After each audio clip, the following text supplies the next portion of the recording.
What are the things that are most important in life? So let me ask you, you're one of the most successful people ever.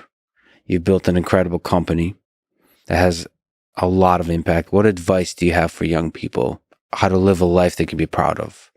How to build something that can have a big positive impact on the world? Let's break that down because I think you proud of have a big positive impact, Well, you're actually listening. and This how is to great. live your life are actually three different things that I think. I mean, they could line up, but and also like, what age of people are you talking to? Because I mean, I can like High 'cause- school and college, so you don't really know what you're doing, but you dream big, and you really have a chance to do something unprecedented. yeah. So I Also guess for just people my age. okay, so let's maybe start with the kind of most philosophical and abstract version of this. Yes. Every night when I put my daughters to bed, we go through this thing, and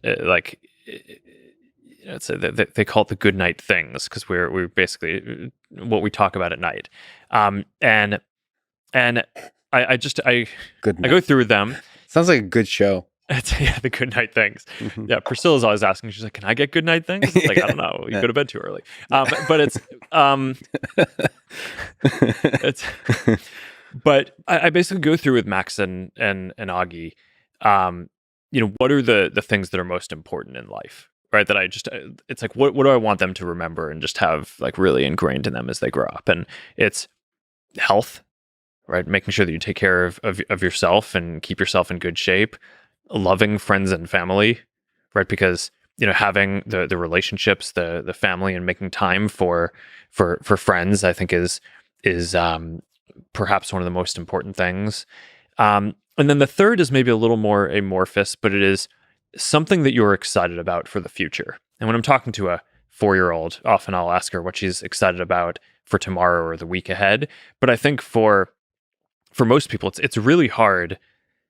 I mean, the world is a heavy place, and I think like the way that we navigate it is that we have things that we're looking forward to. So whether it is building AR glasses for the future, or being able to celebrate my 10-year wedding anniversary with my wife that's coming up, it's like I think people, you have things that you're looking forward to. Or for the girls, it's often I want to see mom in the morning, right? It's like but it's I think that's a really critical thing. And then the last thing is I ask them every day, what did you do today to help someone?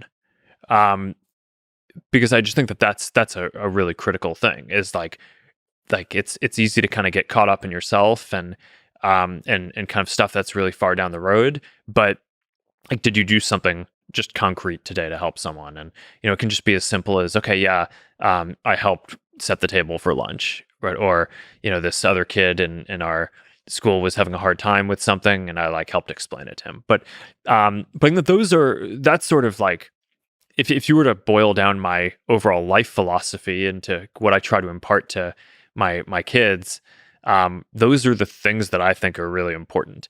So okay, so let's say college. So if you're graduating college, probably more practical advice.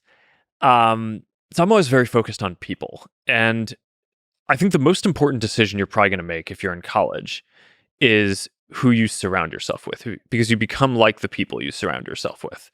And I sort of have this hiring heuristic at Meta, which is that I will only hire someone to work for me if I could see myself working for them. Not necessarily that I want them to run the company, because I like my job, but in an alternate universe, if it was their company and I was looking to go work somewhere, would I be happy to work for them? And I think that's a helpful heuristic to help balance.